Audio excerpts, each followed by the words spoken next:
time for the best coverage of the top stories in sports. The Sports Wrap with Jason Page starts now. Another week of the show starts now. Thank you, Chad Erickson. Good to have you all with us. Lots to do over the next 60 minutes. Week 5 in the NFL to recap. Major League Baseball LDS talk. College football with Bill Bender. Oh, it's a busy show.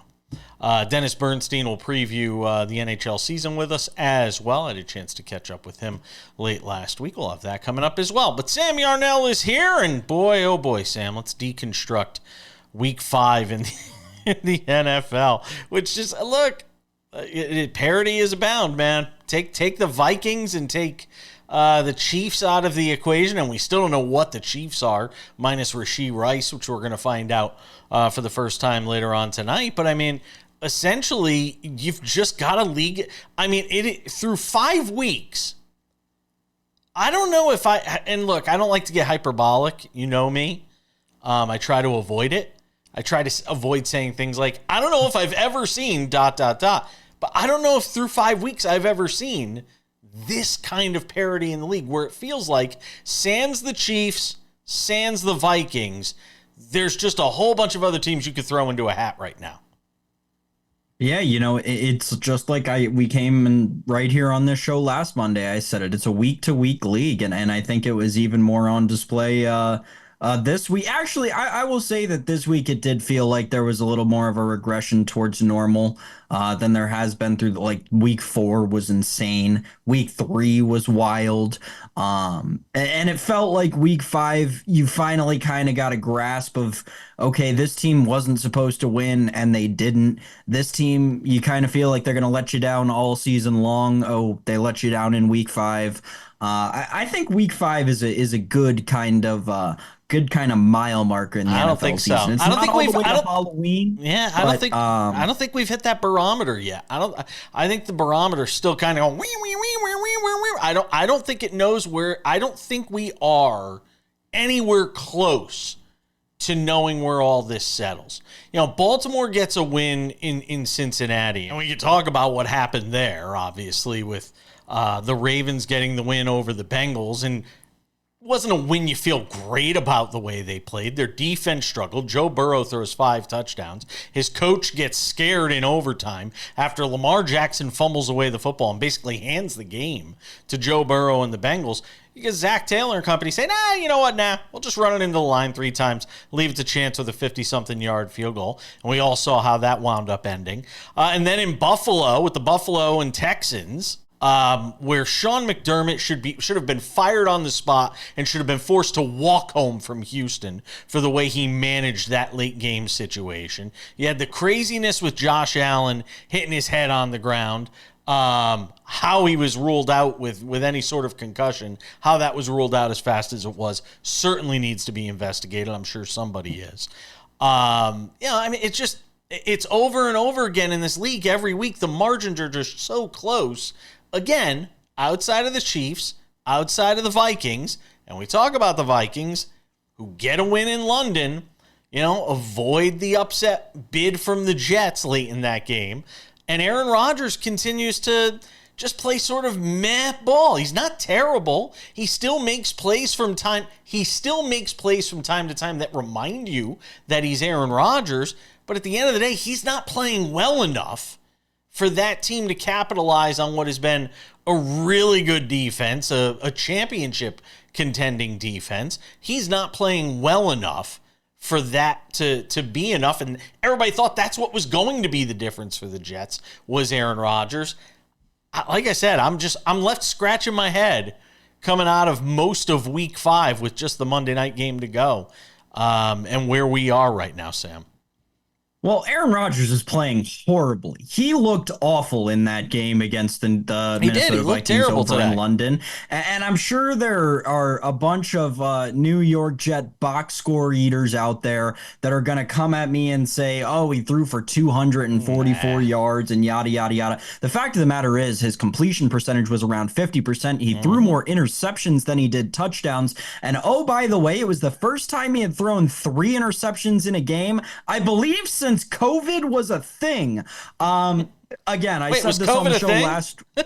I said this on the show last week. I'll go back to it again this week. When you look at Aaron Rodgers statistically right now, even without the Achilles injury over the last 20 games now, it's the worst 20-game stretch of his career. It's no fluke. This is a former MVP who got too old and wasn't willing to hang up his cleats, and now the New York Jet fans are having to suffer, as they're all too used to doing, through the end of what is turning out to be a very ugly ending to what was once a promising career.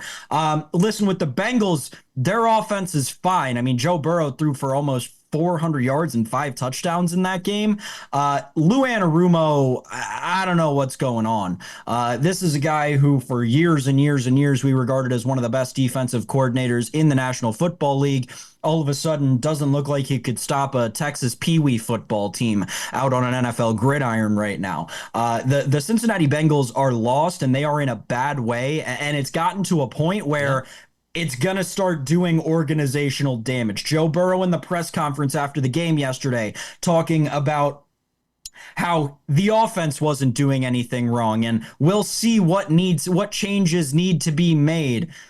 Getting very interesting. Zach Taylor, that seat is starting to get warmer by the day. And Lou Anarumo, you're just about as good as gone at this point, my friend. It was a great career for you, but it just shows what 5 bad weeks in the NFL can do to somebody. What I can't fathom is how you have an all-world quarterback who's thrown 5 touchdowns in the game, by the way, and you basically say, you know what, we'll take our chances from 52 yards. And I get that kickers are better now than they have been in any year that we could ever remember from distance. But there is no way with Joe Burrow as your starting quarterback that you in that situation could say, we're just going to hand the ball off and run it into the line 3 times in a row and take our chances on where anything could happen, and it did, on a 52-yard kick. Like I said, I can't wrap my head around it. It's unforgivable in that spot. It's playing to lose. It's like I was texting with Tom Brenneman about this. It's like prevent defense only on offense. That's what it was. It was prevent offense.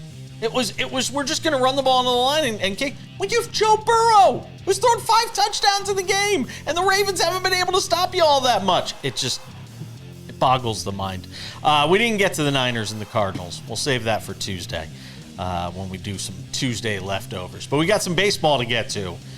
Wow, what a wild weekend when it comes to the League Divisional Series. We'll talk about it next.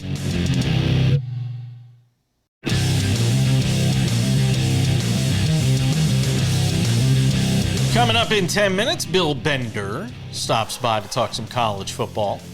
Spend a couple of segments on that. Woo! Talk about parity. You want to talk about parity, Sam Yarnell? College football? Oy vey.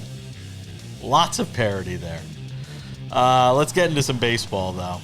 We'll do the college football with Bill coming up in about 10 minutes. And let's talk some baseball where the League Divisional Series got started on Saturday and Sunday. And there were some duds, but there were also some real barn burners. It feels like Phillies, Mets, every game is going to be a knockdown, drag-out affair. And in Los Angeles on Sunday night, the fans got a little testy. And Fernando Tatis answered, he just said, I'm just going to hit a home run instead. In 2 home runs against the Dodgers, the fans were out of control. And, somebody's got to bring the temperature down in that series because there's a lot of smack being talked, and fans feed off that. And that's some of what you had in Los Angeles on Sunday night. And it almost got dangerous with items being thrown onto the field, balls being thrown onto the field. Padres get the win. They even the series up at 1. I venture a guess that it'll be a little more docile in San Diego. Hopefully it is. You've got Phillies fans booing Brandon Nimmo when he gets hurt out in left field. I mean, fans, let's bring the temperature. This is the playoffs, man. This is supposed to be a fun time of the year. Your teams are playing when other teams aren't. Let's bring the temperature down just a little bit right now because it feels like it's kind of teetering on the verge of getting out of control, Sam. But what was your big takeaway from the weekend? Well, just on that real quick, it's going to get out of control because when you think about what these fan bases have had to endure, you've got the Padres fan base who are coming off losing the Juan Soto trade twice, which I didn't know you could lose a trade for a player twice, and they somehow did it. The Padres are coming off of that and also putting $1 bazillion into their roster and it not working out for 3 years in a row. The Dodgers are coming off of putting $1 bazillion into their roster and it not working out the way anyone expected it to this season, and they were still a 100-win team.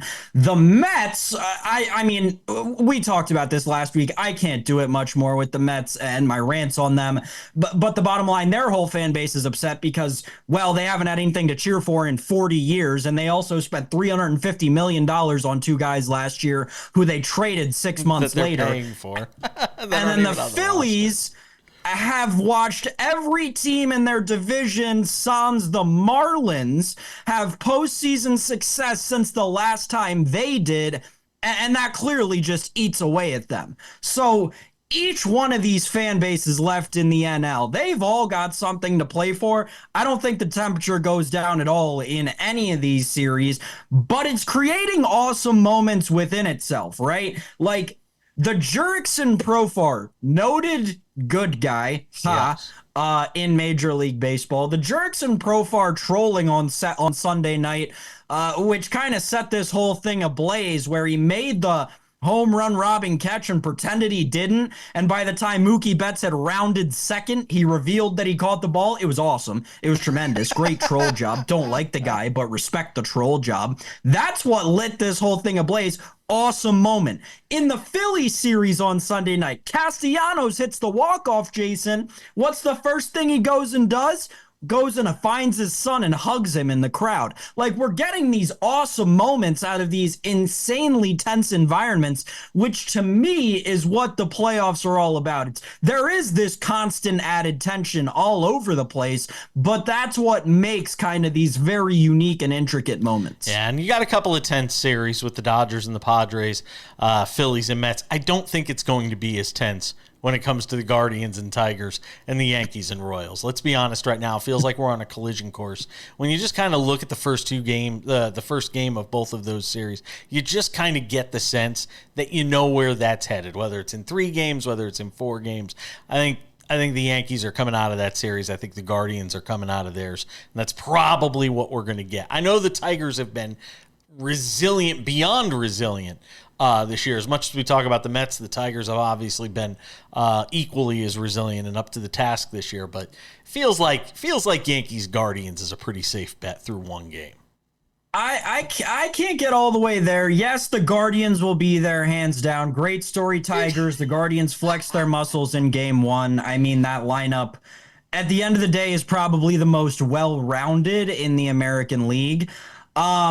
Here's the thing about the Yankees, and this is why panic button fully on the table for Yankee fans right now. Garrett Cole looked terrible in game 1. Horrible. And that was like the one thing that the starting rotation was supposed to stand on, especially, you know, there's obviously no one knows about Nestor. He'll throw on Tuesday, I guess, but it sounds like no one's hopeful that he'll come back the rest of the postseason. Rodon's been, whatever his career in the postseason. I think the Yankees needed a strong start out of Garrett Cole, and the minor meltdown that he had for postseason pitching-wise really just spells trouble, especially when you were going up against a guy like Seth Lugo or Michael Wacha, rather than a guy like a Cole Reagans or a Seth Lugo, who the Yankees are going to have to turn around and face now.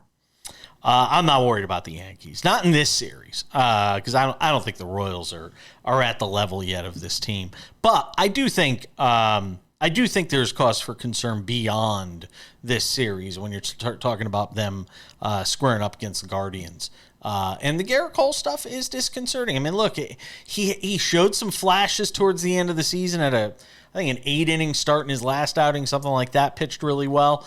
But there's got to be cause for concern if you're a Yankee fan right now. But also, you know, There was more. It was a longer layoff than you would typically have. So there was something to be said for that as well. Creatures of habit, especially Garrett Cole, who likes to make every excuse under the sun. Oh, the game was delayed 15 minutes because of a ceremony. I couldn't pitch well. He's always got excuses for why he doesn't pitch well. We'll see what he does in his next start. But it feels like those two series, I have a pretty good idea when it comes to the Guardians and Yankees. Both of those teams are going to move on. I'll tell you what, though. I am fascinated to see what happens with San Diego and the Dodgers. Because there is a lot. I mean, there's old school animosity between the Phillies and the Mets. Yeah, it's always been there. But now the Padres in the last few years have challenged the Dodgers, knocked them out of the postseason a couple of years ago. There's this real feeling. There's this real feeling in San Diego that this could be, it could be something special. And they have the star power to match up with the Dodgers. They just do. So it's going to be fun. Hopefully we see 5 games in that series. Wouldn't surprise me if we did. All right, we're coming back. Bill Bender joins us on the other side. Don't go anywhere.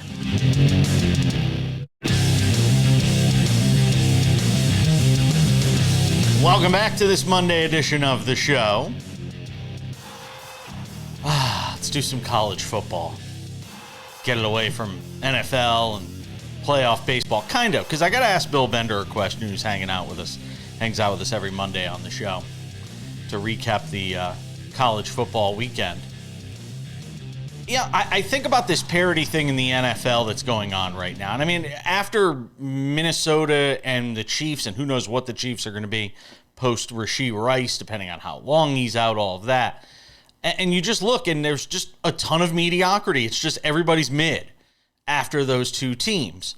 And I'm still not 100% sold on Minnesota being inevitable, despite the fact that they're 5-0, although they are undoubtedly one of the best teams in a league of mediocrity. And then I look at college football and I see all this parity. And I'm trying to figure out, is there a correlation between the parity that we're seeing in the NFL right now and it feels like the parity we're seeing in college football? Is there something you can do to link the two? Yeah, I mean, you wanted NFL light, you will have it. How many undefeated teams are in the NFC right now? 1. How many are in the AFC? 1. How many are in the SEC? 1. And they have 8 one-loss teams all of a sudden. Now, Jason, I think the SEC has the best PR because they will pass off these unbelievable losses over the weekend as you got to bring it on the road in the SEC. Well, you lost at Vanderbilt, right? You lost at Arkansas. And I think we have to adjust the way we think about dominant teams. How much is that the portal and NIL? I'm not sure, but I am sure that if you are a top 5 team like Tennessee thought they were, you have to go at Arkansas and win that football game. If you're Alabama, I get it. You played this huge game against Georgia. You got to go win that football game. That's what the NFL teams have to do. They have to, you go from Green Bay, for example, played the Rams, has to travel across the country, and then they go home and play the Cardinals. This is part of the game in the pro game. I am interested in the coast-to-coast trend between the Big Ten and these realigned teams, though. Yeah, I am as well. In the case of Vanderbilt, try and give me is this coaching? Is it the letdown factor coming off the win against Georgia? Like, what do you see when you watch that game that shows Vanderbilt being able to not just hang with, but beat a team over a course of 60 minutes that's supposed to be such a prohibitive favorite? Well, I'll answer it this way. I was at Ohio State, Iowa. Ohio State doesn't lose to unranked teams. Mm-hmm. They haven't lost to an unranked team since 2018. They take care of business when they have to take care of business. And that's something Kalen DeBoer is going to have to learn because Nick Saban didn't lose often against unranked teams. Alabama took care of business in those games, regardless of what happened the previous week. The defense has had 6 bad quarters, could not get off the field. Vanderbilt was 12 of 18 on 3rd down. Vanderbilt didn't turn the football over. Vanderbilt gave themselves hope for 4 quarters. Kalen DeBoer is going to figure out real quick that loss means more to those people in Tuscaloosa than that win against Georgia does because that win against Georgia is expected. Yeah, I was thinking about the parity thing. This is going to sound stupid, but I'll bring it up, and then you can laugh, because when I tell you I was watching Yale and Central Connecticut State University on a Saturday, see, there it is. That's exactly. There's the sicko. Okay, go on. But there's a reason I bring this up, and it's again the context of parity. I can't even tell you the quarterback's name from Central Connecticut State University, but what I can tell you is, because I don't remember it off the top of my head, what I can tell you is I'm watching this kid at Yale Bowl play against Yale. FCS school, and he's chucking the football around, and I'm looking at his size, and I'm saying, this isn't a guy that typically goes to Central Connecticut State University. And I think you're seeing that, and I only use it's anecdotal, but I only use it in the context of how many now, is it that the pool is just getting so large? I predicted this years ago in college basketball, and Jay Billis laughed me off my own show, and now he looks like an idiot. This was in 2008. I said this to Jay Billis. This kind of parity was coming to college basketball because it's a very accessible sport. It's very global. You're going to have people coming here. You can only have so many kids on a college basketball roster. They have to go somewhere, and you're going to get parity in college basketball. That's what's happened. Is the same thing happening in college football? Is it that participation is up, more players, better players? You can't, even though college football rosters are massive, they can't be that massive. Kids want to play. They're going to go somewhere else, and that's why we're getting to where we are right now.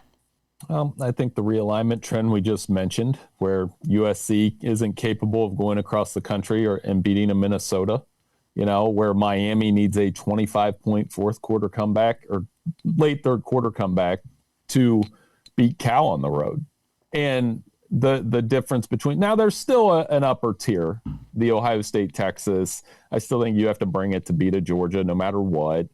But some of that talent is being dispersed a little differently. The conferences look differently. I like the competition. I mean, I'm a guy that I don't do the college football versus NFL thing. I like them both. I can sit there all day on a Sunday. I can do the same on Saturday. I respect what the game's difference. Quarterback play would be my other answer. I mean, how good is quarterback play in college football? Is it good? I'm not sure the answer is yes, even though outside of some systems. Wow. You're killing the quarterback play. So you think a lot of these guys are just system quarterbacks? Well, I mean, kind of in some ways. But isn't everybody? But hold on, isn't everybody a system quarterback? I mean, Lamar Jackson's a system quarterback. I mean, what the Ravens are doing in the NFL is completely different from what a lot of teams do. I mean, can't you make that argument at every level? I'll make it this way: when you watch a college football quarterback, they can hit the deep pass because guys are open, and they can hit. Anybody can throw a bubble screen. Can you pitch? Can you throw between 10 to 20 yards? That's the That's what NFL quarterbacks can do. Most of them. If you can't pitch in that 10 to 20 range, that's how I would play defense in college football. I would try to take away your deep ball. I would, bubble screens, you can defend that. Can I defend you in that 10 to 20 box? And I don't know how many quarterbacks do that exceptionally well at the college football level. Yeah, that's fair. What does all this do? I only got about 35 seconds left for you in this segment, and then we'll hold you over. But what does this do? What does this do rankings wise? We'll expand upon it in the next segment, but just give me a general thought. Well, other than Ohio State and Texas, who are pretty complete on offense and defense so far, I think it's pretty wide open from 3 to 22. Boy, that helps. Yeah, there you go. We haven't even talked about Oregon. Got to talk about them. I mean, it's crazy right now. It really is. And again, the Big Ten becoming the Big 1,000 obviously plays a big role in all of this. We're going to hang on to Bill Bender for one more segment. He's going to try and get over the fact that I was watching Central Connecticut State University play against Yale. Look at him. I know. You can laugh at me. It's fine. We're coming back. Don't go anywhere.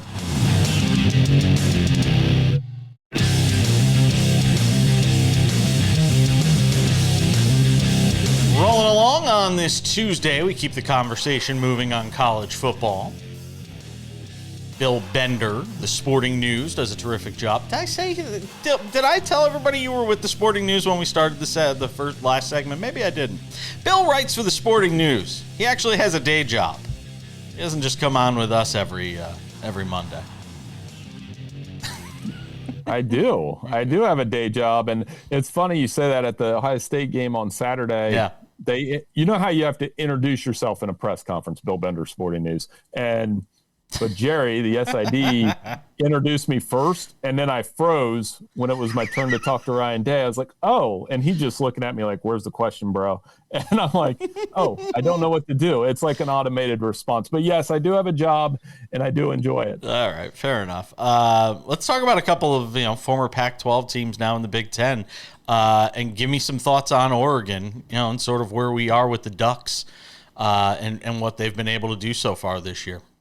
It's a huge statement game, huge opportunity for them Saturday. Huge game for Dan Lanning, too. The guy that we all attribute the fourth down stuff against Washington last year. Well, you beat Ohio State. We won't talk about those games ever again. And the Buckeyes are rolling in there with this really complete football team.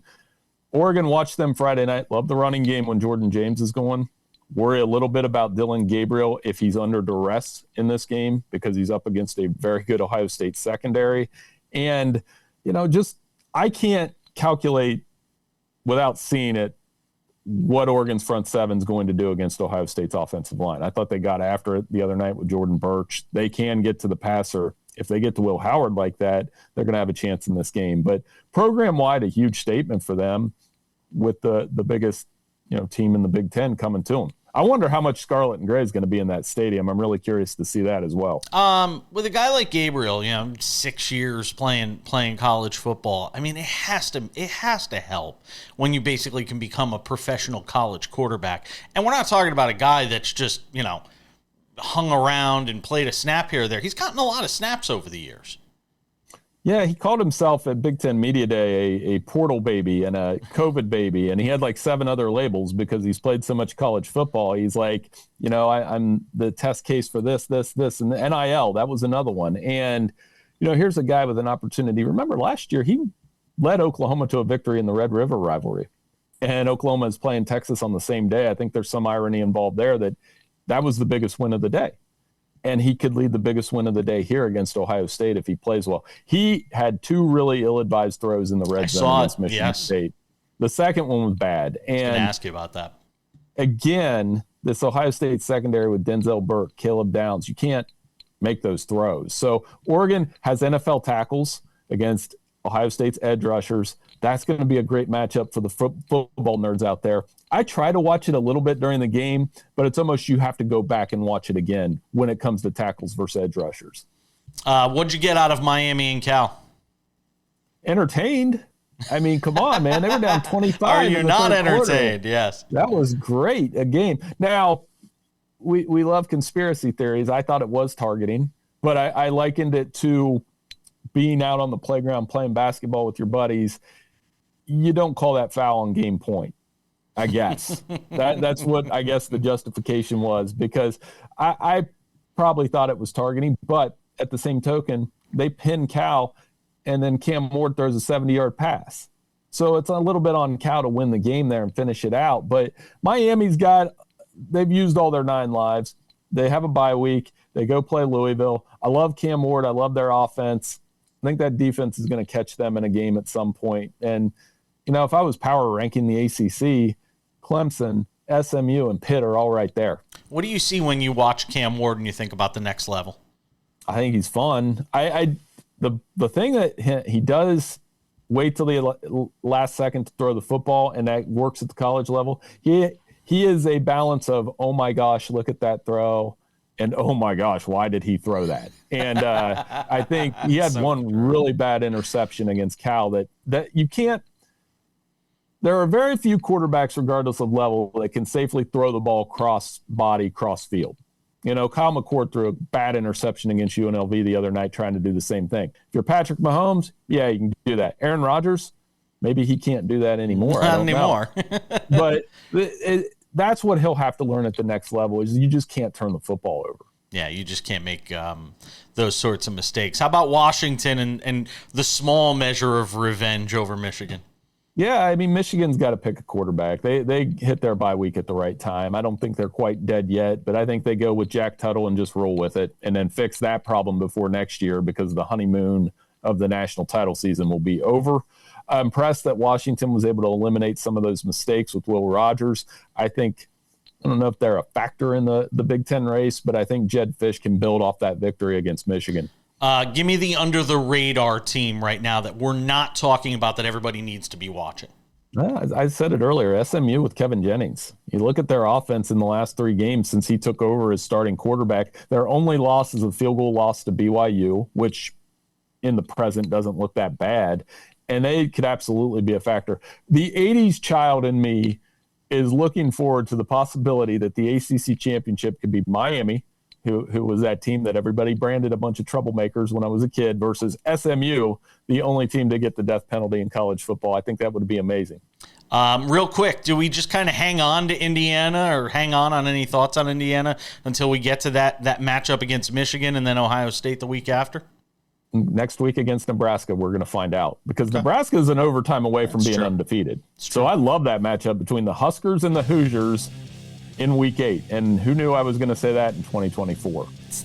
And it goes full circle right back to what we were saying at the start of this. The parity in college football, it's how we get here. And it's why people got to watch every week between that and the NFL. The best drama on television right now. Bill Bender, The Sporting News, does a terrific job. That's what he does for a living. He writes for The Sporting News. Always appreciate it, my friend. Be well.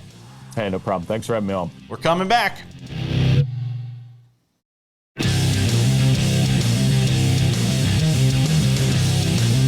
Welcome you back. Monday edition of SportsWrap. Talking some NHL with the season getting started. Dennis Bernstein, thefourthperiod.com. SiriusXM NHL Radio hangs out with us. Florida, the biggest obstacle to them repeating as champions is... Teams rarely repeat, Jason. They've climbed the hill. They won. And remember, they got to the Cup final 2 years ago. They've played a lot of hockey. And they've had some, they've had some defections. Tarasenko left, Brendan Montour left, and saw a big deal in Seattle. It's so difficult in this league to repeat. And I get it. Tampa Bay did it.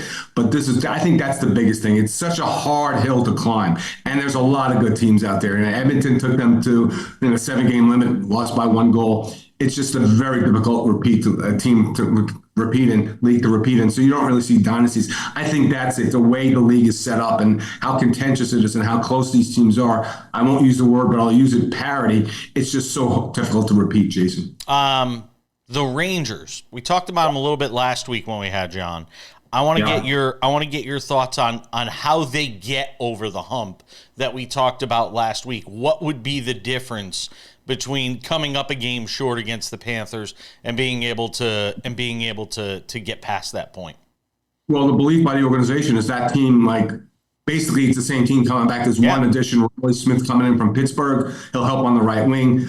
I think it's the big players in big spots. Like Mika Zibanejad has to be better in the playoffs, Jason. When the space gets tight and there's not a lot of room to operate, you're not playing, the Columbus Blue Jackets on a Tuesday night. You're playing the Panthers in a game 6 or game 7. Zibanejad has to be better. Panarin, who's really injured right now and not really playing, is going to come back, and he has to be a big. Chris Kreider was great in the playoffs, and Shesterkin's got to be there. So it's the big players in big spots, Jason. If they can do that and produce, because it's happened a couple of seasons now, and they've lost the conference final 2 years out of 3, and the same thing happened. The big guys didn't show up. Right? And I get it. It's better teams. It's tougher defense. But that's the key for the Rangers. Will their top players produce in the playoffs, deep in the playoffs? Because I have no question they can win the division. Jason, I like them to win it all. I really do. But their big guys are going to have to show when it's really important. A couple of franchises that have really struggled, one of them near and dear to our friend Sammy Arnell's heart. Is this the year Buffalo breaks the drought and gets back into the playoffs? No, Sam. They're the biggest tease in the NHL, Jason. Every year they get close to the playoffs, and I think it's been 12 seasons that they haven't made the playoffs, and it looks really good, and they've got 2 first overall picks on the blue line, and Dahlin and Power, and they always come up short. This has to be the year. This is a crucial year for general manager Kevin Adams, because he's made some moves. He traded away Jack Eichel, got a good return, but this team should be in the playoffs, because when you look at Washington with a minus 37 goal differential last year, and they made the playoffs. If you're Buffalo or you're a Buffalo Sabres fan, like Sam is, you're shaking your head saying, why wasn't our team in it? They have to do it this year, Jason. I think they have a good enough team. It's a young team with a young core. They've got size on defense. Takes Thompson into bounce back season. But, it's going to be difficult because what team are you going to take out of the top 8 from last season? They're all pretty good. That puts Buffalo in, but this is a pivotal season for the Buffalo Sabres. The Red Wings came up just one game short last year. We were all watching on the final night of the regular season as they came up short. How about Detroit? Yeah, they're in the same grouping, I'd say, with Ottawa, Detroit, and Buffalo. Teams that really got to make it. There's a lot of pressure in Detroit. They gave guys a lot of money. Larkin already got his money. They gave money to Sider, and they gave money to Lucas Raymond. Guys are getting paid now for what? Regular season? That's not what you pay guys for. You pay them for the playoffs. They need to make the playoffs as well. So again, now we're talking about 10 teams for 8 spots, and maybe you can take the Islanders out of the mix, or maybe Tampa Bay takes another step backwards. It's another pivotal season for Stevie Yzerman. Is the Yzer plan working in Detroit? Only if he makes the playoffs, Jason. If he doesn't, then you got to question if he's the right guy to run the ship there. I'm not saying his job's in jeopardy there, but it's time to prove it. It's time to say that all the moves that you've made, and Stevie's been there for a minute, it's another team like Buffalo. You really got to get in the mix this season in the playoffs. NHL hockey in Salt Lake City. What's it going to look like? I'm going to be there. It's going to be great. Because here's the thing about Utah, Jason. That franchise, there's no excuses anymore. There's not a bad owner. There's not a bad arena. There's not playing in the college arena. There's no more excuses. And Bill Armstrong has a lot of assets. The preseason game they played up there against LA, the fans were great. Now, great. It's not an NHL building yet. It's going to hold 11,000 people, but that's twice as many as the Muller Arena held. And there's obstructed view seats where you can only see one of the goals. It's not perfect, but it's a way better situation. This franchise is on track now with all the distractions away from them to really do some things. They could make some noise in the West. Do I think they're a division winner in the Central? No, but I think that the franchise, and as I mentioned before, the league's in much better shape. One of the reasons is you got out of the Arizona situation. You're in Utah now, but I will say this, Jason, at some point, when they get a legitimate owner and a legitimate building, they'll go back to Arizona. But Utah's going to be a really good success story. Maybe not to the level of Seattle and Vegas beforehand, so manage your expectations in Utah, but it's a really good situation in Utah with respect to ownership with Ryan Smith out there. All right, last but not least, because I am in the belly of the beast here in Las Vegas, where the Golden Knights are just, the fan base here is insane. I had no idea until I got here just how crazy it is. Give me a sense for Vegas here as we get ready to start the season. Well, the Vegas Golden Knights fan base is crazy because the other team in town is the Raiders, which, we don't have to talk about them.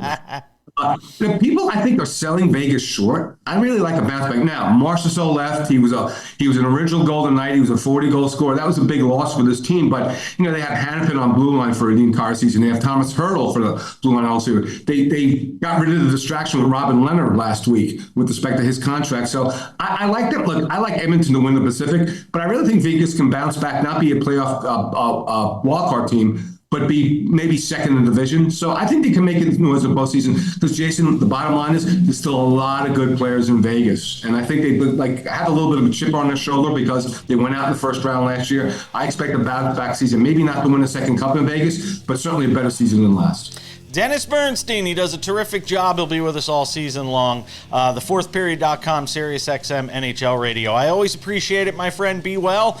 Happy start of the NHL season. Always being great with you, Jason. Thanks for the time. Appreciate it. We're coming back. All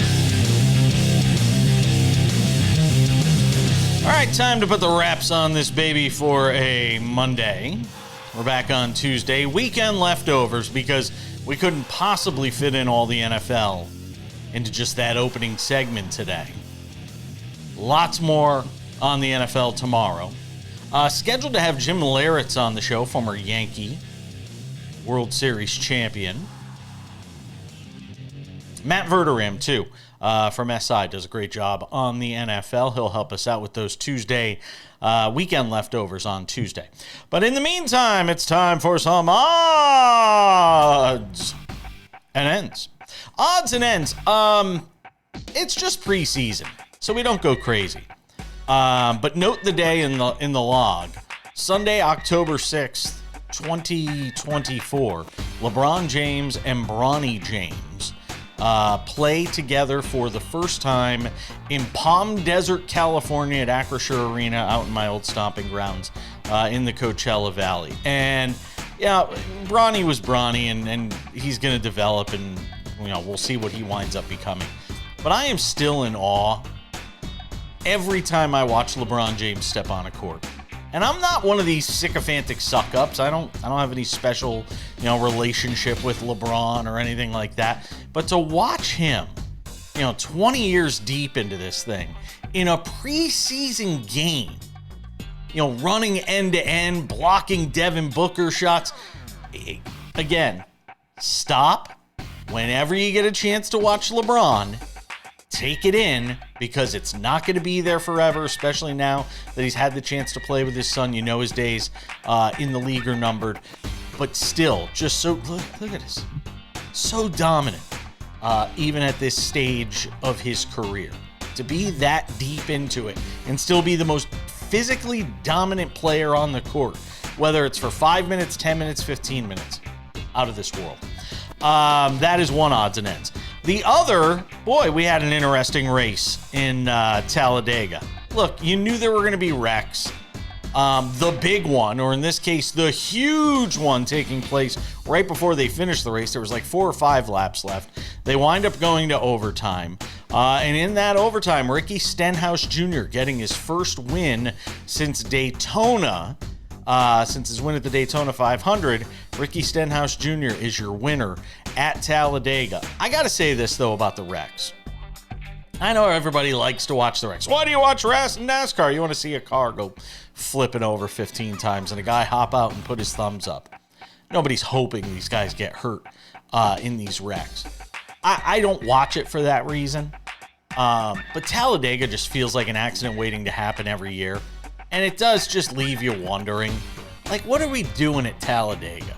You've got 4 wide racing at 190 miles an hour, and you can do everything you want to try and protect these guys, and that's great. But one of these days, just one of these days, all the protections in the world aren't going to matter for the wild scene that ensues every time we race at Talladega. Odds and ends number 2. Odds and ends number 3. The WNBA postseason, the semifinals for the playoffs. So the Liberty, by the way, Robin Lundberg will join us on the show Wednesday to preview the WNBA finals. We know half of that final will include the New York Liberty. They defeated the Aces on Sunday. They win that series in 4 games. After losing Game 3 on Saturday in Las Vegas, they came back on Sunday in Game 4, and boy, were they dominant. Or they lost Friday night, Game 3, came back Sunday, won Game 4. Say this for the Connecticut Sun. The Minnesota Lynx are arguably the best team in the league. And the Connecticut Sun have now pushed them to a Game 5 back in Minnesota. I don't know what it means when we get to the WNBA Finals. And if the Lynx do manage to win the series and beat the Sun in this Game 5 and get the Liberty, they have played, an extra game or 2 in this series that they may not have had to play, just because the Sun have looked like they wanted it more. The Sun have just looked hungry. If you take these 2 rosters and put them side by side, I think most people would argue Minnesota's the better team. But the Connecticut Sun have really managed to impress in the first couple of games, or I should say the couple of wins they've had in this series. So hats off to the Connecticut Sun. They get a win in both of those games. Well, that's it. We're done. And I've still got a minute left over. What am I supposed to talk about? Here's what I want to say. For folks in the southeast part of the United States, you guys have been decimated by Hurricane Helene, and now Hurricane Milton is on the way. I know we have a huge audience in the southeast, Georgia, Florida, we're on in Miami, we're on in Atlanta, we're on in New Orleans. I just want to say to people, if you are in the path of Hurricane Milton, heed the warnings. It's Monday. This thing's not going to hit till Wednesday night. Just get out of its path. We saw what just happened with the last hurricane, and I think there's like over 200 people that have perished in that storm. Heed the warnings. Listen to the meteorologists. Get out of the way of this storm. It's going to be bad. I mean, it's already a Category 4 as of Monday morning. So please, heed the warnings. Get out of its path. And hopefully everybody down there stays safe. And that's how we'll wrap up this Monday edition of Sports Wrap. Thank you to our guests. They were aplenty. Dennis Bernstein, Bill Bender, our buddy Sam Yarnell. Thanks to you for watching. Don't forget, check out the podcast version of the show, available on all your favorite podcasting platforms. Jim Larrett's on the show tomorrow, along with Matt Verderam. I'm Jason Page. We'll see you later.